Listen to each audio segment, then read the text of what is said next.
எந்த சூழ்நிலையும் அவர் அண்டி நின்று என்னை பிரிக்காது காத்து கொள்வார்.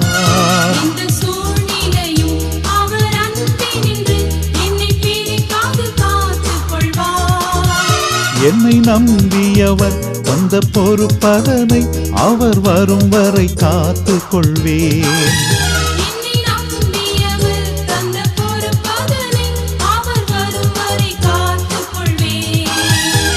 ஆனந்தமே பரமானந்தமே இது மாபெரும் பாக்கியமே.